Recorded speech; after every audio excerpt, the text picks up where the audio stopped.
how we have already gotten to November.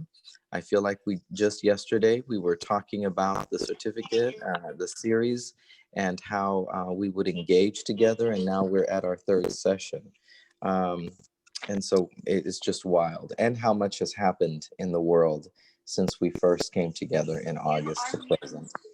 So one of the things that I wanted to just start off with is to thank everyone for making time to join us with everything going on in the world around us and in our prospective campuses. The second piece is, although I do want us to engage with to get started, a conversation about our pre-readings, I also want to acknowledge just how much has happened since the last time we gathered in October. And I'm wondering if it may be helpful for us to start our breakout session in just a few moments, just with a conversation with our colleagues to think about where we are, what has happened in the last, I'd say, month, what we're navigating and dealing with today to help us connect to the topic related to research, training, teaching, and assessment. And so in just a few moments, I'll invite us into our first breakout session to really think about how each of us are doing and how this moment in time that we're living and navigating connect to today's topic. And so that'll be our first conversation in groups. Um, as we're gathering today, our focus is going to be on examining strategies aimed at increasing our cultural competency and inclusion in the areas of training and teaching, as well as assessment and research. And one of the pieces that I believe about today's topic that is so timely is this concept of truth and our pursuit of truth, and how in the academy we have been engaged in this idea of teaching and research. And in this moment, in the context of the United States, socially and politically, there are lots of questions around what is truth, and who is or is not telling the truth, and how do we navigate those spaces. I think directly and indirectly, in many ways, the narrative that is happening politically and socially is directly impacting our work as administrators and researchers and educators in general. And so I look forward to learning with each of you today from your experiences, from your observations, from your work on this very important and I think timely topic. A couple of pieces to get us started related to housekeeping. One is, we've done this a few times now, but I think it's worth mentioning. Um, if you are comfortable, and when you are comfortable throughout our session today, using your cameras so that we can engage with each other. I think it's a very critical and important aspect of diversity and inclusion training, is to be in space and share space with each other. And so if you are in a space or place where you are comfortable and able to, please consider that. The mute feature will continue to be a great tool for us to help everyone stay focused. If we have noise in the background, using the mute feature will help us. I had my neighbor was doing the yard work just 2 minutes before we started today. I'm very happy he is done. I did not want that to distract our time together. And so let's use the mute feature as we need to. As always, add questions to the chat. We have a great team together that will be helping monitor the chat room for any questions that pop up. And so we will address those in real time. As usual, we will have and have planned for a number of opportunities to engage with each other. And so as we are engaging with each other, practicing self-awareness and being mindful that we have limited time to engage, and giving each other space and time to comment and to process would be great, especially in our breakout rooms. And then finally, from where I am sitting, everyone looks amazing and wonderful. Just remember that the session is being recorded. It is the only reason I did my hair this morning and put on adult clothes. And so please be mindful that the session is being recorded as we move forward. In terms of our overview, the purpose of this session is to really further develop a critical consciousness around, or that enables and inspires us as educators inside and outside of the classroom to reflect actively and critically about ourselves, our assumptions, and also the world around us. Ultimately, the goal is to focus on disrupting oppression, and we're able to do that through those avenues. And so, to help us with that, our agenda today, as you see on the screen, speaks to reviewing our outcomes, discussing our readings, and then we'll get into the main topics of training and teaching and what does that look like. How can we infuse more cultural competency in those areas? And then also in our assessment and research. We want to end our session today, as it is our final session together, thinking about next steps and maybe takeaways or highlights that we have received during our three-part series that we've engaged with each other since August. And so this is kind of the menu for our day today. In terms of outcomes, what we hope to gain, as you see here, we want to have some time to consider various strategies for infusing cultural competency in our training sessions and in our teaching. My hope is that from our conversations, there are various tools that we can add to our toolkit to help us engage more efficiently, effectively, and in meaningful ways. Second is to expand our understanding of cultural competency as it relates to assessment and research. And so this goes back to in my remarks just a few moments ago around how do we pursue understanding truth through assessment and research, and how do we make those processes, how do we design our strategies, our approaches in assessment and research to be as inclusive and welcoming as possible.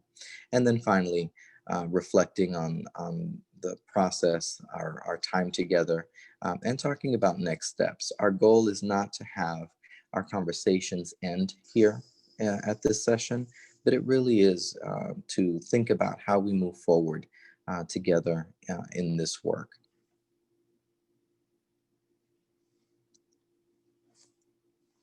And so to start off with some framing, I've included this conversation or these important functions related to training and research into the series because it is my belief, my observation in our academy that very few, if any, educators or administrators have been taught how to develop learning environments or communities that truly affirm diversity of thought, values, and identity. And so I think it's very important for us to take a moment to step back and consider these concepts as it relates to the work that we're engaging in. For many of us who teach, we take tips from those who taught us. Sometimes there are great practices that are included in those strategies, and sometimes they're less than helpful or not great strategies that we have picked up along the way in our observations of those who taught us. And so it is very important for us to think about this moment in time, the student body that we're working with, that is very different than the student body we were a part of when we were in school. To think about how we approach these tasks, these aspects of our career, our work. Um, and so part of our framing is definitely to think about what we've learned, how we've learned, and how we do, and consider those in this context. In general, higher education strives in many ways to make education and the learning relevant, meaningful, and valuable for today's participants, if we're talking about training, and students, if we're talking about the classroom. In order to accomplish this, we must be concerned not just with the content of our workshops and research, but how we facilitate and design our studies. Today, we will look at specific strategies aimed at infusing cultural competency defined as we have thus far in this series as awareness, knowledge, skills, and action into these areas that we're talking about. This quote to me truly captures the power of today's theme. It's the idea of shifting our approach from being experts in front of the classroom to co-creators or co-learners uh, of knowledge. And the goal, of course, being to move us toward using our skills that we gain toward liberation.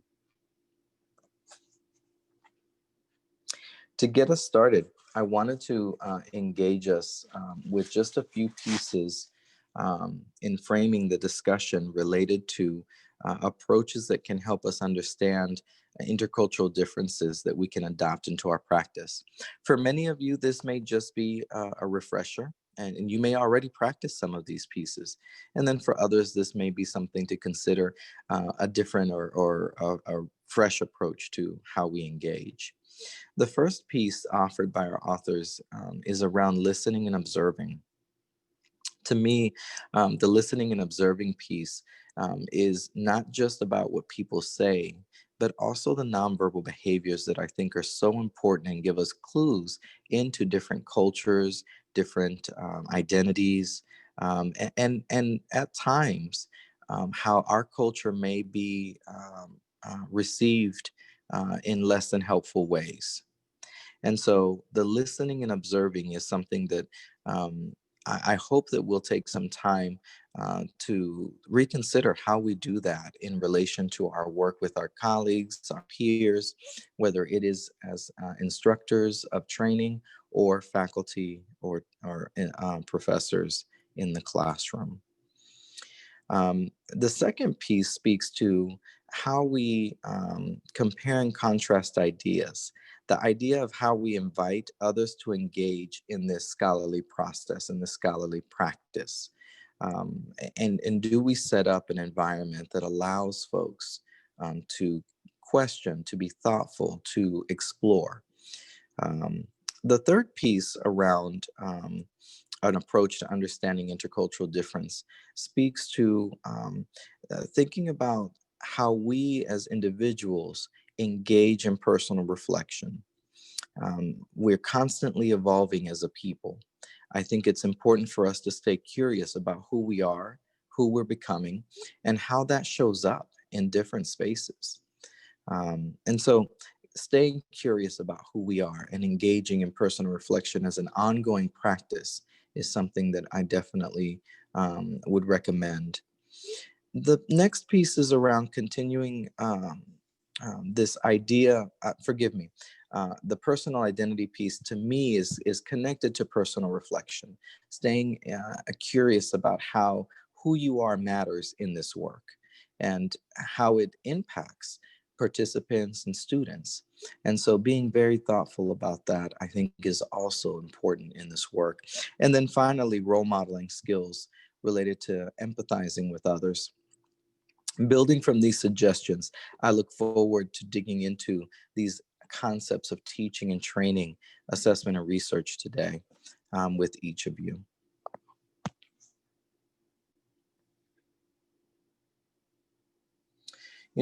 As I mentioned earlier, I'm hoping that we can take a moment of pause.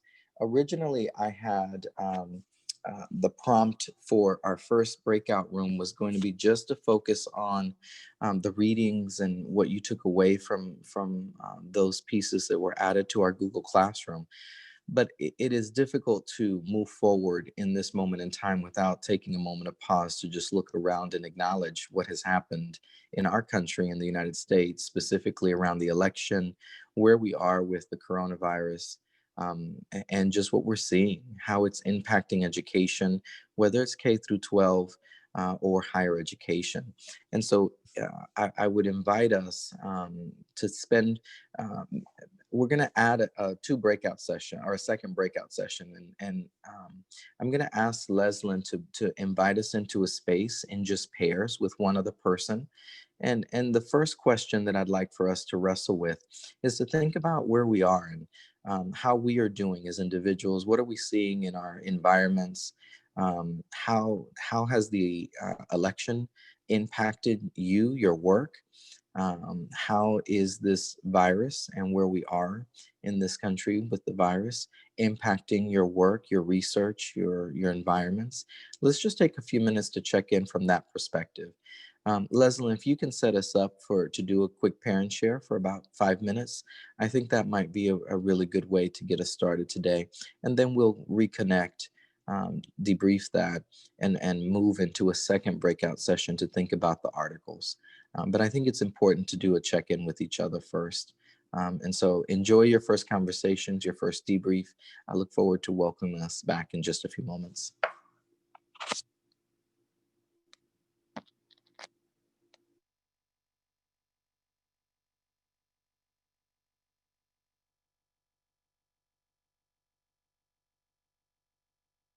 I know that you may have been in the midst of it because I see some smiles, like you all were pulled back in the midst of it.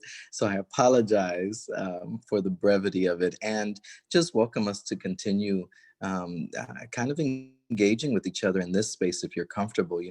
I cannot tell you all personally and professionally how impacted I think I am from this moment in time that we're living and navigating. Yesterday, just last night, I was on the phone with a student whose mother is transitioning as we speak due to COVID, and just what that means for our college students today. And it's sadly not the first call, and unfortunately, it won't be the last call that I receive as an administrator, as an instructor, from either students or staff. But at this point in the process of the virus, um, um, we I am observing and seeing my own family being impacted, my students' families being impacted, and my colleagues' families being impacted. And so would love to just open the floor for any reflections on either the election or the virus or how this is impacting this concept that we will be engaging with today. Any thoughts anyone want to share? Well, personally, I think it's totally embarrassing from being a world traveler and having friends all over the world, the comments that they make about our president. He's a total joke. And um, his whole presidency was filled with, non-professionalism, um, emotionalism, and just doing things at a whim and not considering the fact that he is the leader of the free world. Um, our ancestors have fought for democracy across the world, where um, if if free elections were held and the person who was in office did not want to leave the office, the United States a lot of times used their might to have um, coups to go into those places and establish the new government. Now, fast forward to 2020, where you have this president who is refusing to concede and who is undermining through texting and all the things that he is doing with his base because he has a solid base. 7 million people, there's a lot of people, they have a perspective, they have an ideology, and instead of him saying, okay, let's get behind the new president, he's not doing that. So I don't know if he is trying to cause a civil war, but I think that is very dangerous. Thank you. Thank you for your comments. Thank you. Other perspectives, other ideas about where we are and how you are navigating. Well, I I can share. personally have had several students that have been affected both by COVID and the election. In fact, we had a student that passed away in a car accident a week ago.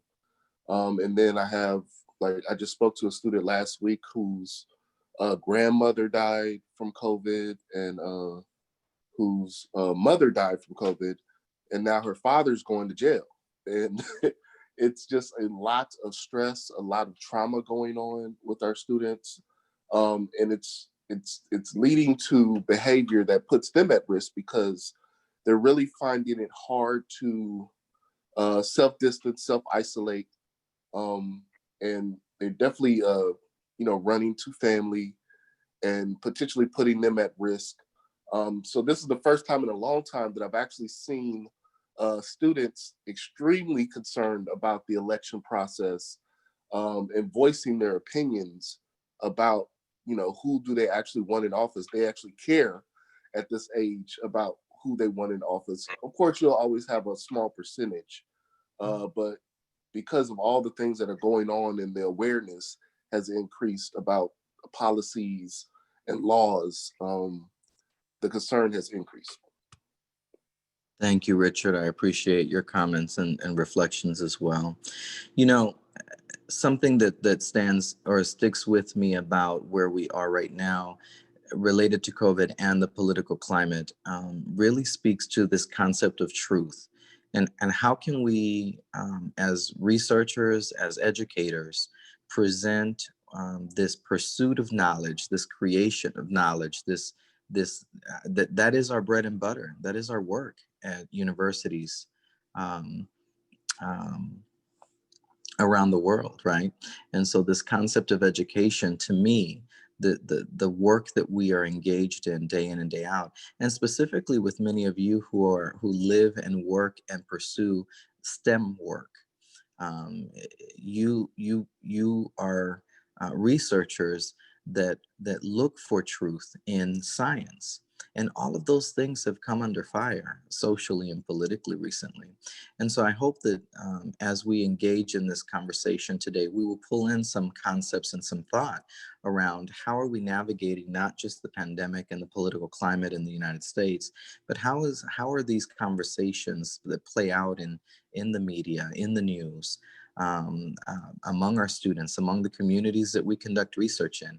How do these things impact the work that we do, and what strategies do we need to employ to stay current and to be able to continue making progress in our research and in our teaching? And so thank you for taking a few moments. I know that I hope from this session and this series, we know that checking in with ourselves and thinking about how we are doing is just as critical as and important to thinking about diversity and inclusion as it is to talk about strategies. Dr. Chandler?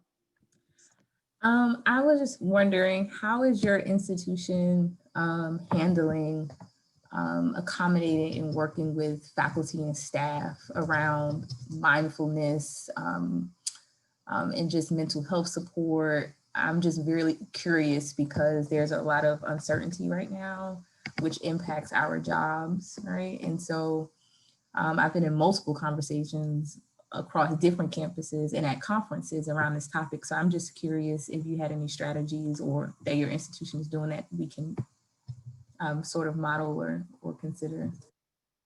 Well, a couple things that come to mind, and I definitely will circle back throughout the presentation to talk about some, but a few things is around role modeling. And so we've had several town halls where our leaders have talked about and been very transparent about where our institution is. The University of California, Irvine, and many of the other UC institutions have remained closed. And what we mean by closed is that we have done all of our coursework remotely. And so that's been one major piece that speaks to our faculty and staff and valuing their safety in this conversation.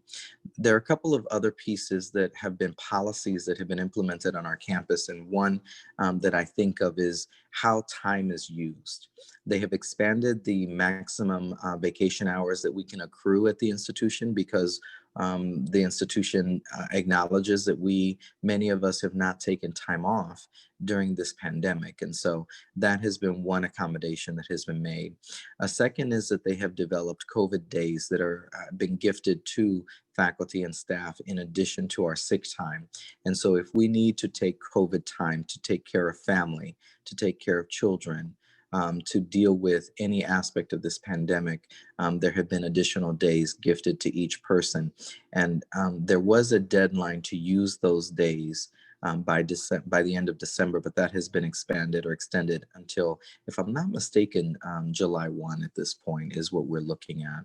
And so there have been some things related to how we work, safety measures implemented on campus for those that are still working on campus that have spoken to just the mental health and the care that I think is important and critical for us to be in a situation to take care of our staff and our faculty. The final thing that I will mention is that the university and our leadership have really emphasized this idea of compassion and extending compassion to each other and to our students. And so there are a number of examples that I can think of that speak to how we are trying to learn to teach and be administrators from a different context. I have a student in the class that I'm teaching now who currently lives in China. The time difference has impacted many of our international students who are still at home in their home countries, who have not been able to move to California to engage in the academic process. And so we've had lots of conversation around what does that mean and how do we navigate and help our students stay connected, motivated, and making progress. And the time change is not just about being present in class. It is the logistics of when assignments are due. Do we have assignments due at 4 in the morning for someone else's time zone and country versus, and is that clear to the student when they're submitting the assignment? I have one student who's reached out to me and we're navigating with their faculty that they've missed 3 assignments. Not because they didn't do the work, but because they were confused by the different time zones and when assignments were due and things of that nature. And so I think those are some of the pieces that I would initially share, Dr. Chandler, around just being mindful in this moment related to teaching, related to administering, related to policy. But we will definitely get into a few more examples as we move through our session. And the other piece is, if you all have examples of things that you're really proud of at your institutions, that you heard, that you saw a memo come across your computer and you're like, wait a minute, yes, thank you for acknowledging, noticing, that you found uplifting, please share that, because I think in this space we can take these good practices back to our leaders and see how we incorporate them. Well, as promised, I'd love to move us back into a breakout session to maybe incorporate or build off of your initial conversation and talk about how did the Billings article and or the Haro article related to liberation, how does any of that connect to either this moment that we're living and navigating and or to our practice? Were there any pieces of the initial article of Billings related to cultural relevance that spoke to you? And so let's give this 5 minutes, Leslyn, if you're okay with that. I know that's not a lot of time, but would like to give us a brief moment to engage with each other about any takeaways or things that stood out to us from those 2 pieces. I'll see you all in a few.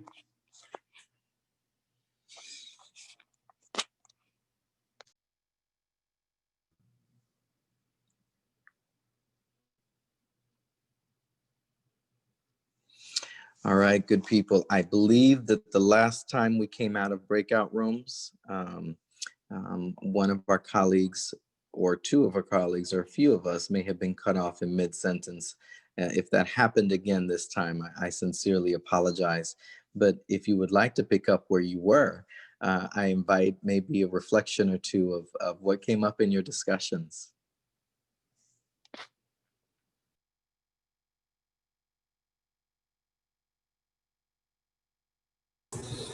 Yeah, I can go ahead. So we briefly spoke of the on the article of the cycle of liberation. Um, some of us who were able to discuss the the process of becoming awakened or woke. So we did understand that it is a continuous process.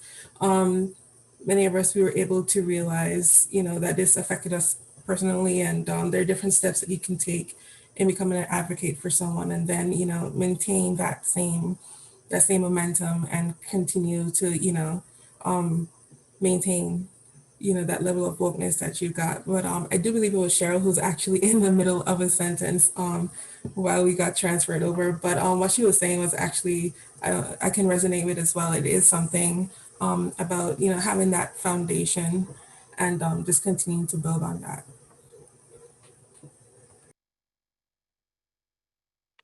Thank you so much for sharing those pieces. Other reflections from either article?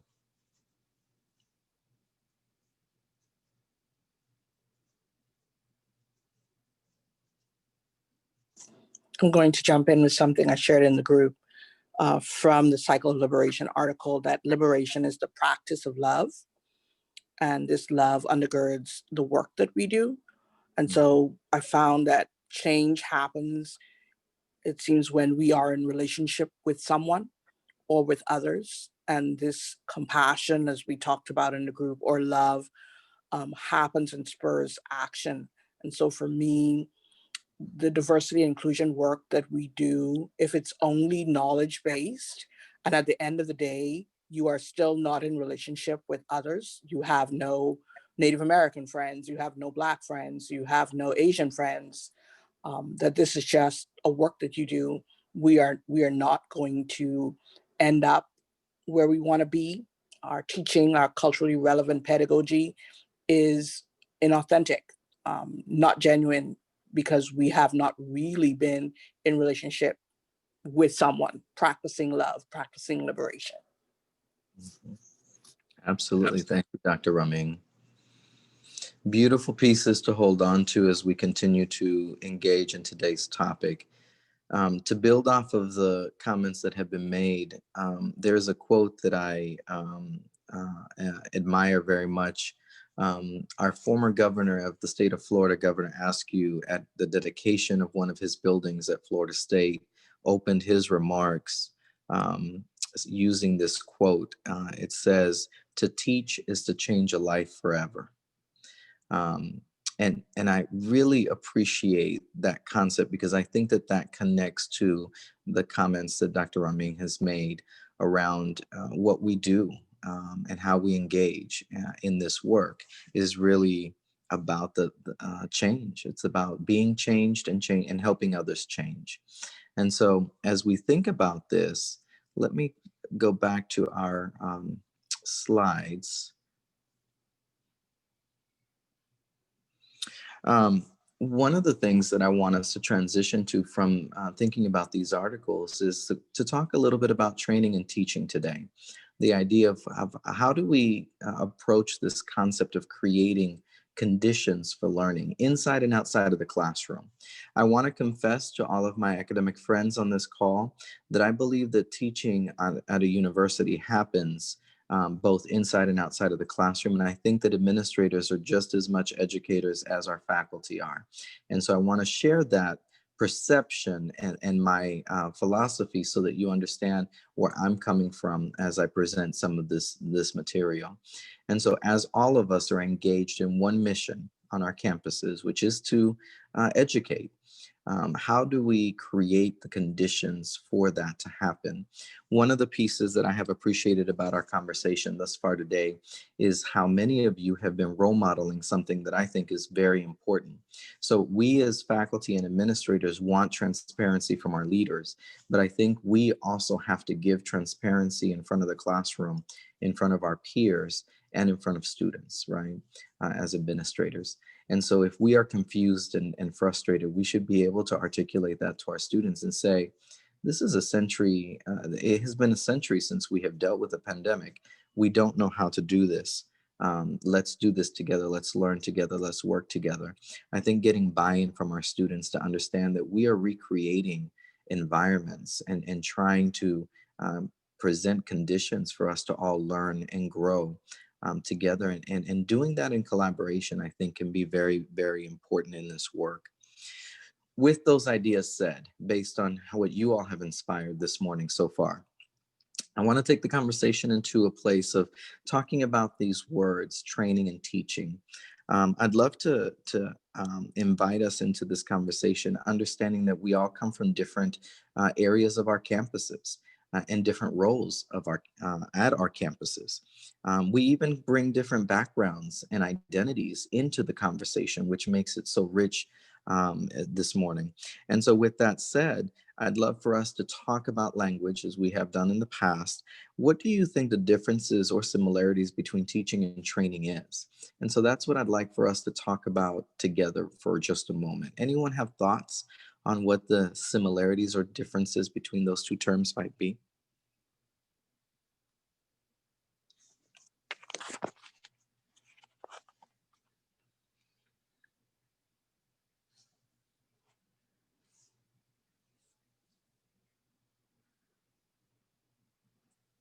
I see smiles. Some folks have ideas, but they haven't shared yet. Let's see. I'll talk. Dr. Hernandez, I think, Yes. uh, I think that we get to a position, I mean, at least where I'm working from, my students, they don't really know how to do very much.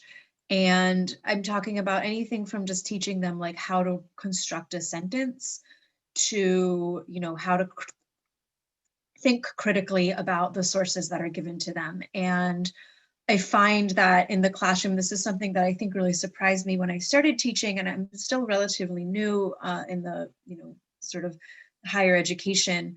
I was really surprised by how much of my time and energy is spent teaching my students sort of basic things like critical thinking skills and how to when to use capitalization and stuff like that. And I think that I work in the liberal arts. I'm in the humanities department, and it's something that I think we have this idea that teaching, you're learning facts, you're learning what is it that you need to know to get a grade, to move on in your life. And I think that I spend a lot more of my time and effort and heart, sort of, I guess, training these students to exist and express themselves in ways that are effective and interesting.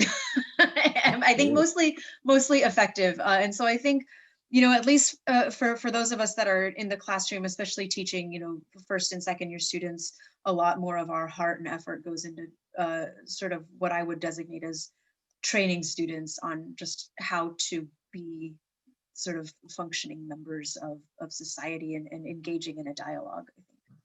Absolutely. The art of dialogue is disappearing, right? I cannot agree with you more. Let me get us back. Thank you so much. Thank you so much for those thoughts and for that reality, right?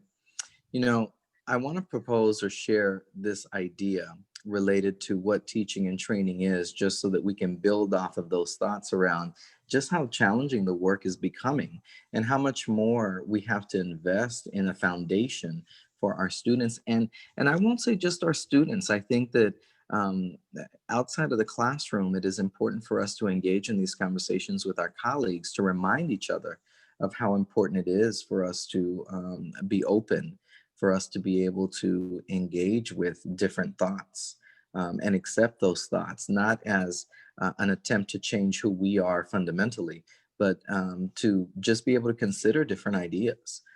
That seems to be challenging more and more each day. So training, fundamentally, or the baseline of training for many scholars and in some of our work can be, or let me rephrase that.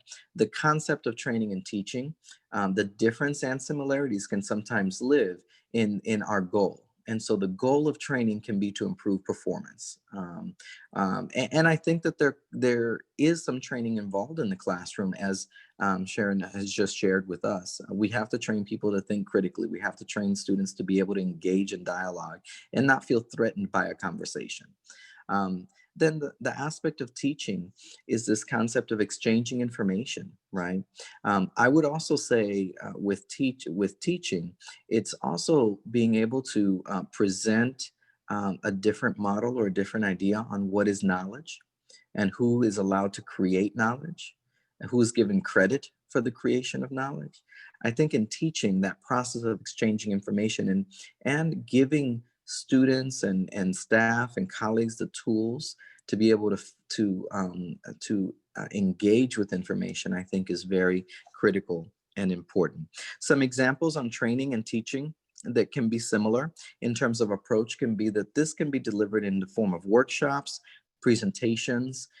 If we're doing things that are interactive, this can include role playing, simulations. Um, the concept of teaching can come from the place of modeling and coaching, lectures, demonstrations. All of those activities can sometimes be used in both teaching and training to help us reach our goal. again, either to improve performance or to exchange information. And so hold on to those pieces as we move forward in our conversation. I think in order to be culturally competent facilitators, whether in the classroom or of training material in workshops, we must engage in a process whereby we examine our own cultural assumptions, biases, and seek out cultural knowledge, specifically geared toward, I would say, two ways: our own culture, understanding self, but also the culture of the participants that we're going to engage with. And so, what do we need to know about our students, our audience, the demographics, where they're coming from, their life, to help us really frame things in ways that they can consume and absorb? I love teaching through stories. But if people cannot access the story because they don't understand the elements of the story, then that's effort is not going to reach the goal, right? And so understanding our audience to where we can, through their culture and their lived experience, be able to frame conversations, models, pieces of education, I think can be very important. Then finally, developing the essential skills and practice inside the classroom is important as well. So what I wanted to share next to build off of this are some methods for addressing diversity issues, whether it is in training sessions or in the classroom. And so I'm going to go a little bit, I'm going to go through this a little quickly, and I apologize for the brevity of it. But the reason I think is important to mention is that in many instances, I have had faculty and staff reach out to me and say, Miguel, you know, I, I'm trying to think about curriculum, I'm trying to think about content, but what I don't know how to do is how do I turn the temperature down if things happen in a classroom or if things happen in a workshop? How do I address something that may come up that might be offensive or inappropriate for a workshop or a classroom? And so a couple of things that I would offer that come from literature from various authors are the following. I think one, recognizing our own stereotypes and biases. And so when I'm teaching, sometimes I say, this is an area of struggle for me, or I can be transparent about certain topics or examples that may exist. And if I notice something that I am presenting, if my language is inappropriate, if I have used a phrase that is not appropriate, recognizing it in the classroom. Sometimes I have had people be disrespectful to me in public and then come to me in private and say, I'm so sorry, Miguel, that's not what I intended. And my response is, thank you for the apology, but you offended in public. And so you need to apologize in public. You need to go back to that big room where you called me out or silenced me or disrespected me, and make sure that you correct yourself in the presence of those that you offended, because that is learning for all of us. And so for me, as an instructor, when I'm teaching either graduate or undergraduate students, or whether I'm training, if I recognize that I've done something, if I've taken a misstep, my approach is to return to that space and honor the individuals that are involved in that space, to correct myself. And so recognizing ourselves, our own stereotypes and bias, is one strategy that I think is important, because then in that you're role modeling for your students and participants. The second piece is showing respect, and respecting individuals for their presence, for their individuality, for their style. And that can be challenging. Sometimes other people's style is not yours, and it can be very challenging to practice that. But I encourage us to really think in the past of training sessions or students that we had a hard time connecting with or appreciating, and figure out strategies on how you can show respect for individuals, the way that they present, the way that they engage in your work and in your practice. The third recommendation here is around changing language that may offend. And so language is very interesting. There are pieces of language that I adopt quickly and can be very, very proactive about. And there are other pieces of language that I am slower to adopt and or acknowledge. And so being real with yourself about that is important, but being open to students sharing with you when culture changes, when language changes, when meanings that your students are using or participants use have changed is important. One example that I do not mind confessing to you all that I was slow to adopt is around personal pronouns. It's just not my ministry. I'm all about social justice, and there are a lot of things in the world that I feel need to change. And it took me relationship, as Dr. Ramin mentioned, with two trans colleagues to really understand the impact of not using my personal pronouns in public spaces and in my teaching and in my work. And so I have had to, and I have been slow in some instances to use and adopt personal pronouns, but that's an example of changing my language that can create barriers for people to receive the message that I want to share with them. And so for Can me, you please explain that a little bit more when you say using personal pronouns to sure. describe you? Because I hear you, but I want to get a fuller understanding of what you mean. Absolutely. And so in my own practice, when we started learning from our LGBTQ colleagues, that for trans students and trans colleagues, us using our own personal pronouns in our introduction allows us to normalize this conversation and this piece about identity. And so by me acknowledging that I use él, him, his as my personal pronouns, it is a way to affirm and allow others to not just make assumptions of who people are, right? And so for me, I didn't prioritize that practice. I didn't adopt that practice. For me, I was like, hey, I wear a tie, I dress like a man. You're a This is man. I'm a man. And so like Mhm. I walk like a duck, I quack like a duck. Y'all need to figure it out. Let's keep moving.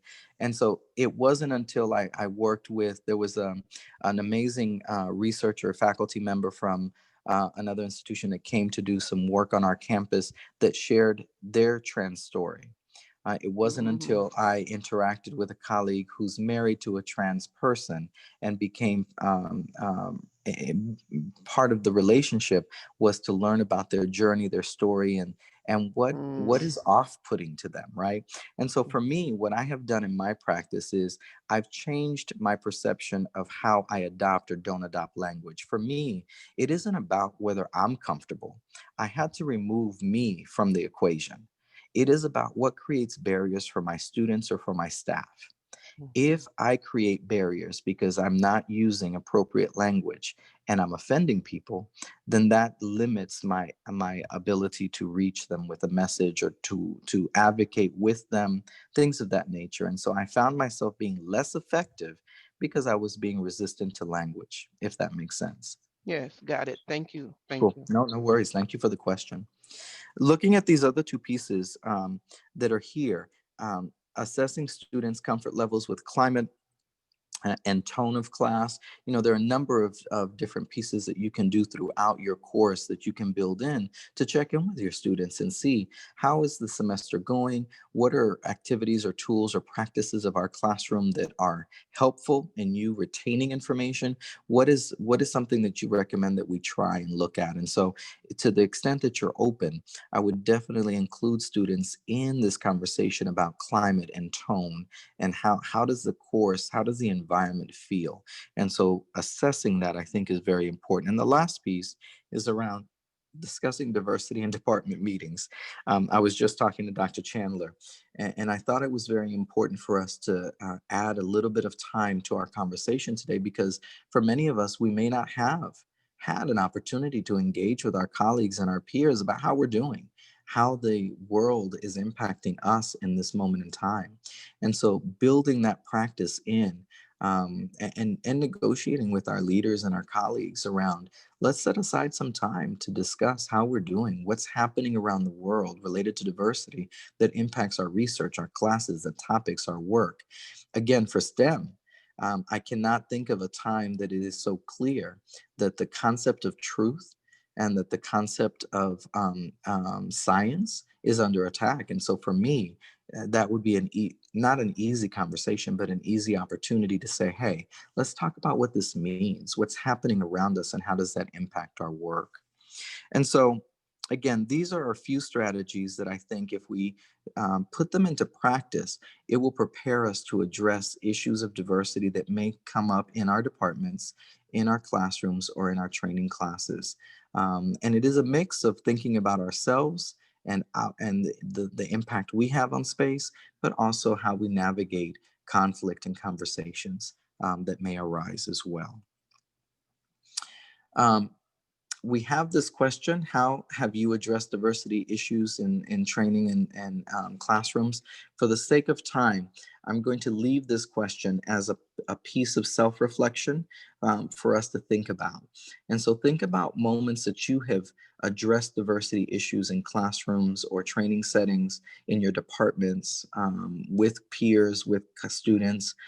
Think about how those things went, and start thinking about whether or not any of these resources would have had a positive impact on the interaction to make it a stronger conversation, to make it stronger toward resolution for you. And so hold on to that question. I think that that is an important piece of reflection for all of us to engage in. For the sake of time and to get us to another breakout, because I feel like we do very well in engaging with each other, I want to present to you all this concept of thinking about additional strategies that you can use in building cultural competency related to training and teaching. There are going to be 4 breakout rooms that we give you the option to join. 4 breakout rooms. One of these breakout rooms is going to focus on the aspect of teaching and learning as a process. And so if you're interested in engaging for a few moments with your colleagues about the concept of teaching and learning as a process, then that will be one of the options. And we'll look at that together in just a moment. The second breakout room is going to speak to considering a multicultural training model and what are the elements to a training model. And so I'm going to leave this up for just a second for you all to take maybe a picture, a snapshot, so that you have it for discussion. But if you're interested in talking about the teaching learning process, then engage with these bullets about knowing self, teaching methods, course content, knowing students as concepts or activities or practices that you can engage in, whether you're doing it or are areas for improvement for you. The model, again, on the right side of the screen, speaks to using or needing assessment, setting objectives, the concept of design, what is involved in your design related to training, the implementation process and evaluation. And so thinking about these steps as you create your training initiatives is an opportunity for engagement and conversation. The other 2 conversation options for you are related to key factors for multicultural teaching. And so here we have a set of recommendations for you all to consider. What is involved in course content, the makeup of the students and the makeup of faculty, and how do you incorporate that into your classroom environment? Who do you bring in as speakers? Do you collaborate with folks that are not like you to increase that diversity? Intellectual tools, and then that classroom dynamics piece that we've spoken a little bit about. And then the last piece about design. This can be either for courses and I think for training as well. The idea of thinking about your content, thinking about the cognitive aspect, the worldviews that you bring into your training. How are we mindful or intentional about that? Thinking about the emotional piece, the affect. How do we plan for, consider, build in those aspects, room for that? Experiential pieces, the hands-on pieces that I try to, that's one of the areas I really believe in. I'm a hands-on learner. Then the skill piece, the development, we've spoken a little bit about that. How do we build or plan for that in our courses and in our trainings? And then finally, the process, the here and now. And so these are the models that I want us to take a few moments to talk about. Again, I'll go back for a second. If you're interested in the teaching learning process, there'll be a breakout room for that group. There'll be a breakout room for training models, if that is intriguing to you. There'll also be a breakout room for key factors, and finally, design elements. And so with that said, I'd love to take just a brief moment to ask Leslyn to please help us move into or give us those options in those 4 breakout topics. And we're going to spend about, let's say 7 minutes, 7 to 8 minutes, no more than 8 minutes in the breakout rooms. Just thinking about what aspects of these models do we use and we're comfortable with, and what aspects do we want to increase our skill and incorporate into our practice. Thank you, Leslyn, for this invitation. I'll see you all in a few. Everybody, welcome back. I feel like our time gets shorter and shorter each time because conversations get better and better as the morning goes on. Do we have a volunteer to share maybe some of the pieces that came up? What was the aspect of teaching or training that you spoke about, and what came up for you in conversation?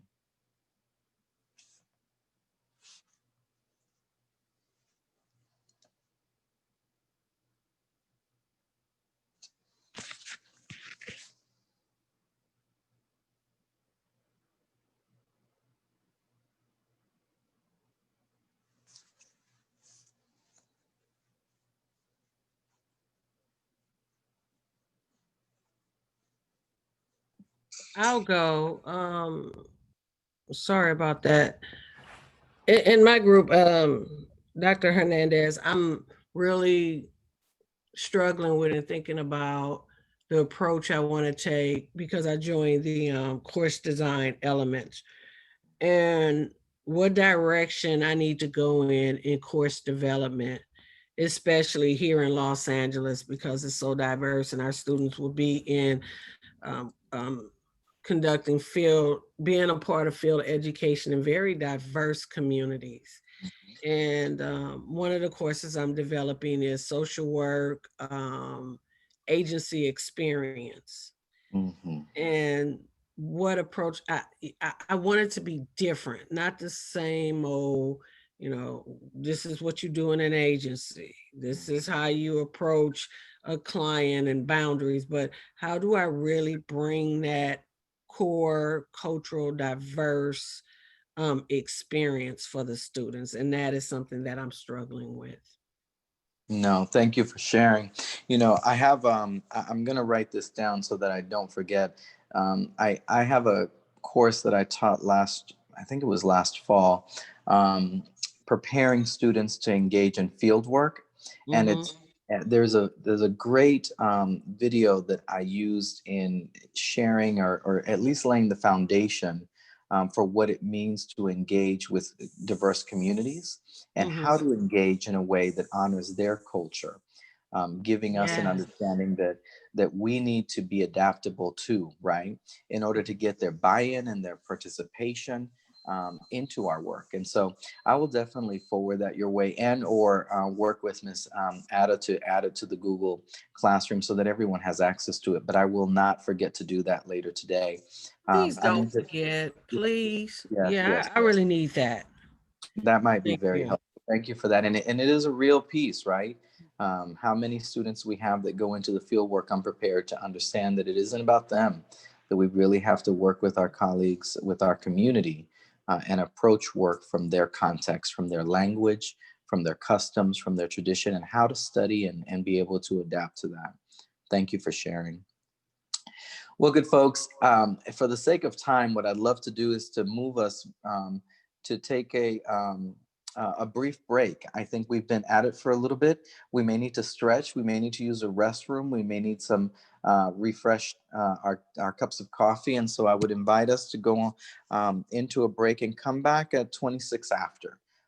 If you're on East Coast time, that would be 10:26 a.m. See you all in a few. As we start gathering back together, want to transition us from talking about teaching and training to looking at the concepts of assessment, research, and for this, really looking at our process of design and linking it to culturally relevant practice. And so one of the pieces that I think is very important as we think about assessment and research is what I shared earlier about my own personal practice, how I've been challenging myself over the last several years to really think about how do we engage with others in a way that keeps them keeps our message or keeps us as individuals accessible. And I think the same of assessment and research. It's important for us to think at the front end, in the design stages and the conceptualization of our work, what we're trying to gain in terms of information, and thinking about our audience and our participants and how to keep them in a place where they can access our materials. And so to get us going, just wanted to share just these pieces around assessment, research and evaluation, and what we're looking for. What is our goal? The concept of assessment related to finding evidence that describes our work in relation to being effective, right? How do we prove that what we're doing is working or beneficial? And that, as a practitioner, is the way that I use assessment as well. With research, it is about looking for new or uncovering new information. With evaluation, it is about giving value, worth, or determining merit. And so thinking about the purpose of each of these as we move forward in our conversation, I think can be very important. Pope, Reynolds, and Mueller speak about research and assessment and give us this framework. They say that research informs theory while assessment and evaluation guides practice. Research informs theory while assessment and evaluation guides practice. And for me, that has been true in terms of how I have used or interacted with research and assessment over the years. Some pieces to keep in mind as we engage in this conversation is just like we've talked about in all of our other workshops. I think the changing demographics in our communities and our students require us to be prepared to work in diverse environments. And that includes when we are looking at developing tools for assessment, evaluation, and research.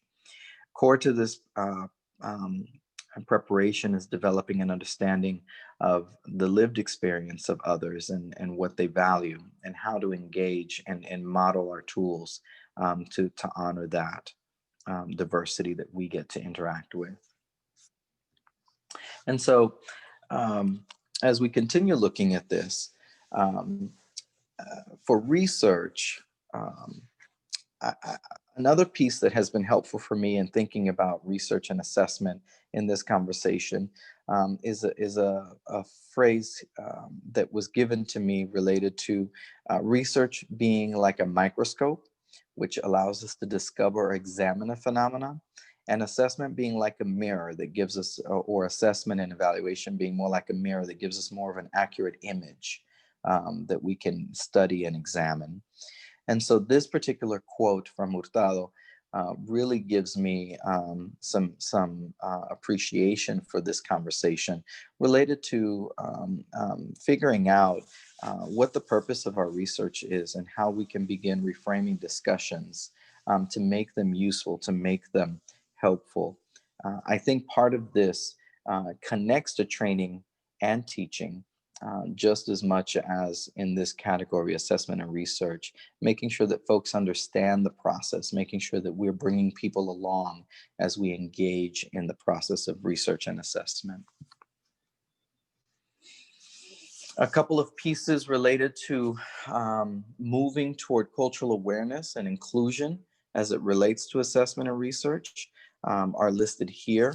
I think when we engage with the topic or conversation about gathering any type of information, is the concept or use of how we categorize things and or define groups, how we find trends, how we determine gaps that we may have in our knowledge related to either a service or a population. I think our social identities can play a very important role, not just in our personal lives, but again, in this conversation, how we interpret our life experiences will lead us to interpreting and defining our research and the results of assessment tools. And so it is important for us to consider our personal lives in this work. It's important for us to remember that in order to be culturally competent researchers, we have to think about the lens in which we interpret the world around us, because that impacts the research that we're working with. and developing. There are two specific ways that identity becomes important in assessment. Part of it is around the misinterpretation of populations. And so it's important for us to really think about the language that we use, the terminology that we use, how we build those things.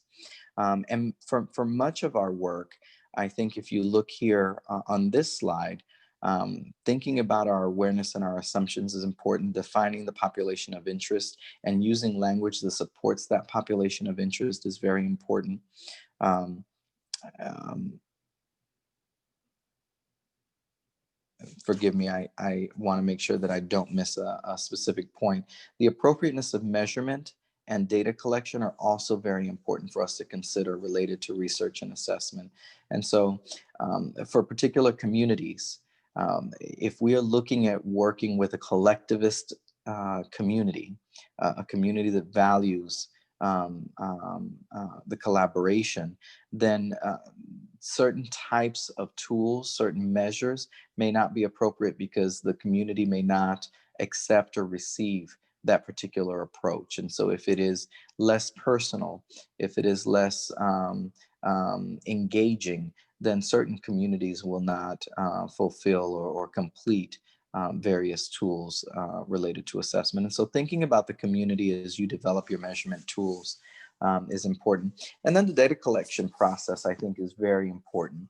Specifically to the data collection process, we will get into some examples of that in a moment. Let me stick to the assumptions. Being aware of assumptions, I think, is vital. This quote here around one worldview has implications for research, I think helps guide us. I think for this piece, really thinking about this concept of how reality is defined through the lens of the person who is conducting research or navigating assessment is important.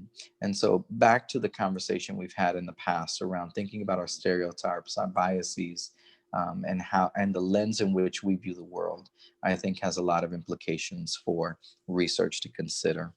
Second, are cultural variables.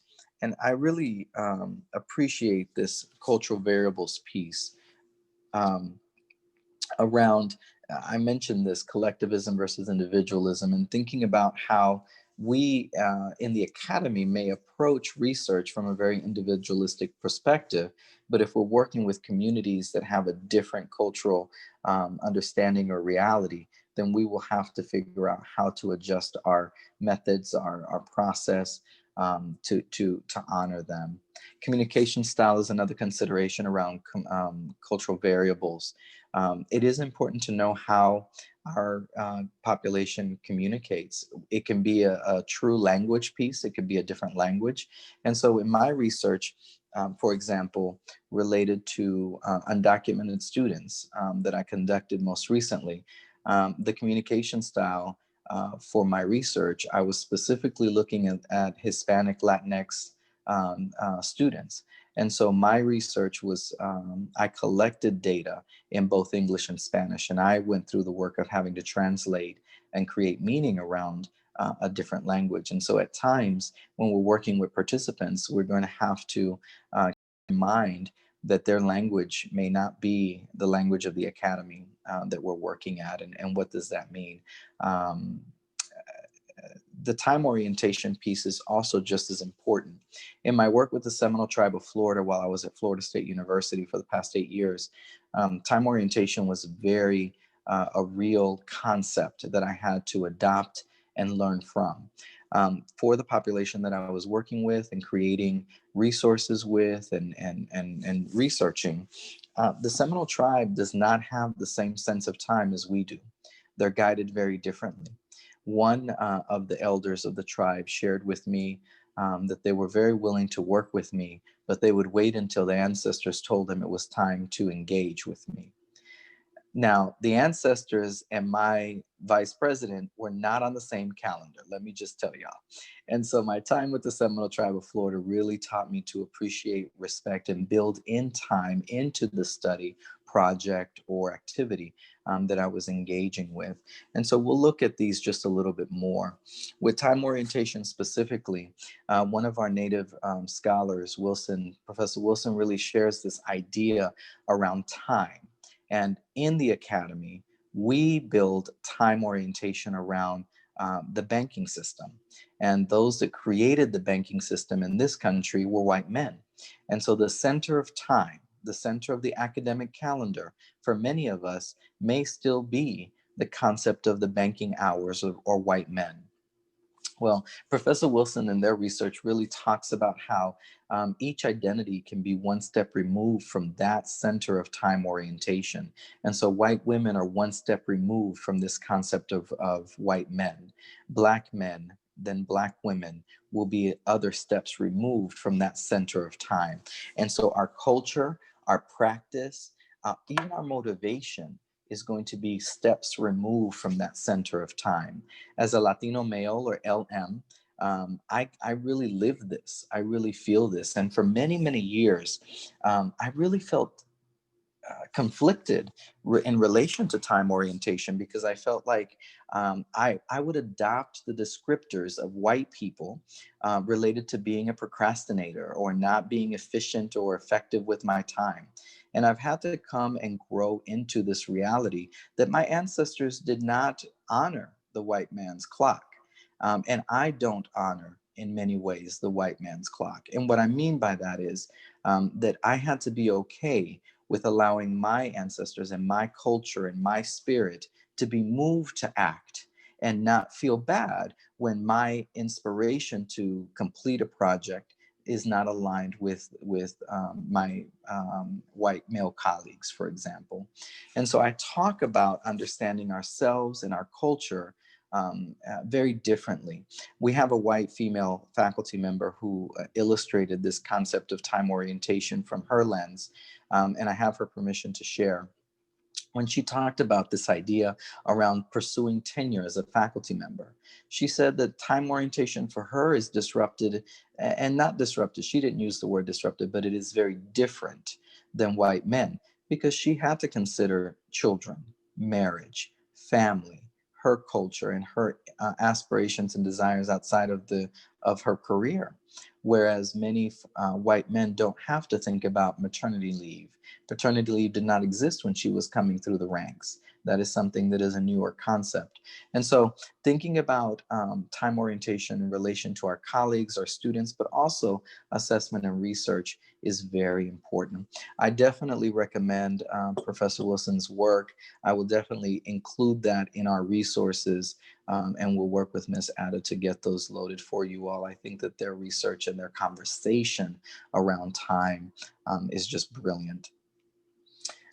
So looking at time, we have about 20 minutes left. That was a lot of information just around research and assessment for us to keep in mind and consider. What I want us to shift to, and I apologize for how quickly we're moving, but I want to be respectful of everyone's time as well, is thinking about next steps and takeaway. We have had an opportunity to engage in 3 different models or workshops, if you will. And I'd love to give us time in one more breakout session to think about the last 3 sessions, today's session, our October session, and our September session, and think about what's 1 or 2 things that you are taking with you that you want to incorporate into your practice, into your work, and or what is one thing that you still want to learn more about, that you still have questions or curiosity around. These pieces I would like for us to share either in the chat room when we get back from our breakout session, or using your voice in just a few minutes, because I want to make sure that if there are still pieces of curiosity or questions, that we provide those as resources moving forward. With that said, Ms. Leslin will invite us into one last parent share for our time together, and I would give us 8 minutes to engage in conversation around takeaways from today's session and or our September and October session. We'll have about 8 minutes and we'll come back together. All right, good folks, welcome back. One piece that I will end with in terms of introducing to you all is this idea around leadership oppression. there is some work that I've been engaged in over the last about 10 years now related to coalition building. And one of the principles of coalition building speaks to ending leadership oppression. And one of the activities or practices related to ending leadership oppression is to share appreciation. And so this last few minutes that we have together is an example of sharing appreciation for the time that we've spent together and for some of the takeaways or learning that has happened. And so I would love to yield the floor. If you choose to take the microphone, you are welcome to invite another participant after you've shared your takeaway. But if you all are comfortable, would like to maybe go around the squares, the Hollywood squares that we are living in via Zoom, and give folks an opportunity to share about a minute each or less. What's one thing that you're holding on to from this series? And anyone can start. And again, you can invite the next participant into the discussion.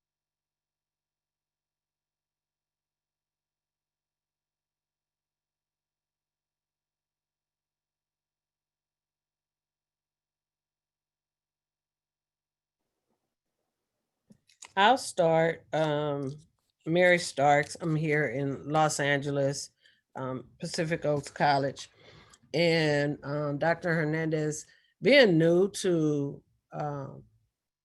this level, educational level, because my background is community work. I've been in doing community work for close to 30 years and making that transition.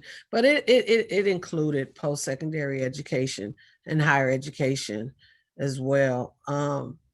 Being able to sit in this setting and the language and to truly understand, put the words to the action of what cultural competency and inclusion really looks like. And your delivery in the training, in the workshops, has been amazing. And the support, anytime that I have struggled with something and brought it up, you've offered resources, and that is so helpful. And I walk away feeling empowered. And as I look at what I'm doing, it's like I'm excited again. But what I will take away is the language, the people that I met in this training, and more importantly, I actually get up at 6 a.m. in the morning to sit in this training. So it must be good. And the delivery of it. So I hope to be able to join more of your trainings. And I just learned a lot from listening to everyone here, and even Tanika and Jody. It's been awesome. So she already know who I'm coming to and who I'm going to call out. And that's why that smile is about to be on her face and she's shaking her head. But the person that brought me to this training, I want to thank her. She's actually, again, like my mentor to really help me adapt to this. So Professor, soon to be Dr. Cherie Balecki, you're up. Yes, I knew that was coming. Thank you, Mary, and thank you for sharing. That was a great reflection of this whole workshop. I can truly, and it's still early for me, it still feels like it's 6 o'clock, can truly say the same thing. I've learned a lot. Yesterday, Mary and I were in the same school at Pacific Oaks College, and we just finished our program reviews.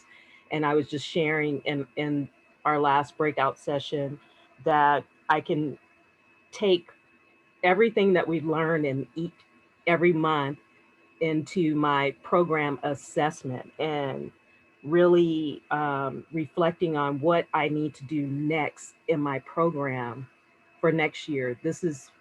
I'm brand new into my position as, as an administrator. My program is new, but it just helped me. I just had an aha moment in my discussion about what actions I need to do for next year, in my courses, my syllabus, revamping, and all of that. But really including cultural cultural inclusion into the whole program itself.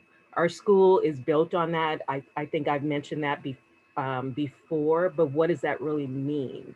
What does that mean in the as we teach the students, and what does that mean for their training? So, and I teach the beginning of the courses, and I teach the end, which is field work, and I'm currently doing field work right now. But just reflecting on the process and how do I incorporate all of that. So, like I said, I just had an aha moment. And so after this meeting, I have to work on the reflection part of my assessment piece. And so definitely will be including a lot of things I've learned in this training. So thank you, Dr. Hernandez. I will go to who I see, Dr. Lawanda. Hey y'all. I learned so much from Dr. Hernandez. First of all, I learned that that there I've been in the fight for cultural inclusion and curriculum and all this stuff, and I have not always been a peaceful presence. Just understanding how sometimes the conversation or the work towards actually bringing sustainable change is about authentic conversations and having language in theory to explain to structures that are many times above me or are part of the research structure.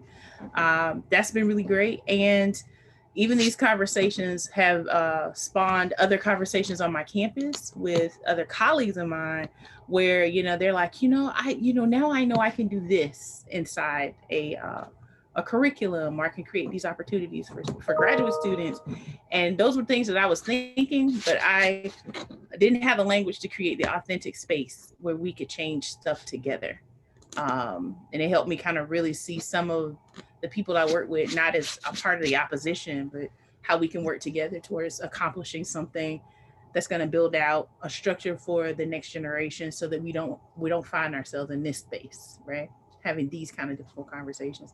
So I'm just grateful, Dr. Hernandez. Thank you for showing me that sometimes we don't have to fuss. Sometimes we can have a conversation. Appreciate that. And I am going to now pick on my colleague, Cherie Wheatley, at the fabulous University of the Virgin Islands. Carry on.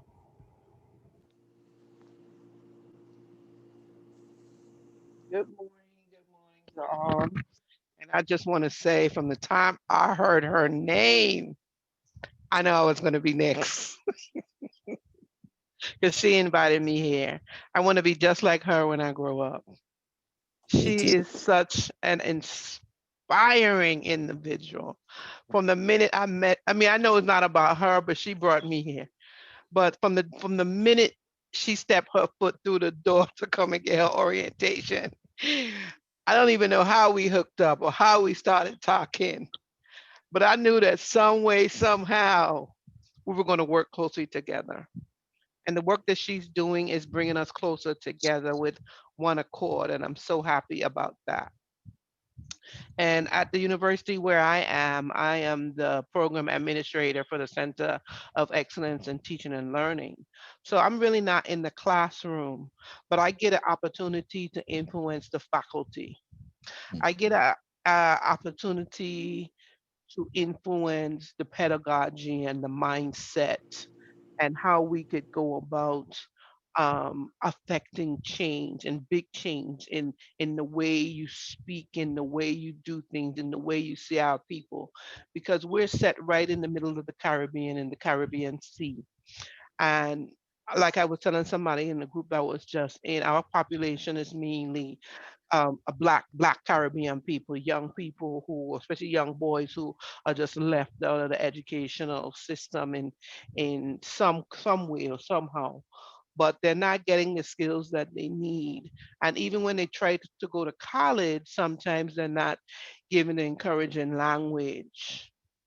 So, um, so for me now, having a lot of white people being our faculty and them coming from their privilege and coming down here to the Caribbean to teach people who's underprivileged, they bring that with them. So we now have an opportunity to get them to see it come, combining the work that you're doing and the growth mindset work that I'm going to be doing. We get a chance to shift the view, Mm. how you see things, how you deal with the people who are coming in, how you're looking at these little black faces and they're doctors and they're lawyers, but we need you to have the lingo so they could believe it. And then I see how that could really impact the community and change lives and just make it a better place for for these young people because they're really falling off. Mhm. So I am grateful to this conversation to even open up my mind. I was closed-minded about the I supposed to know this term, but I'm forgetting it right now. But the people who are transgenders, The pronouns. Mhm. yeah, okay, yeah, the pronouns. Um, not that I am prejudiced against them or anything, but in our workplace, right? We don't. I don't think that we have anybody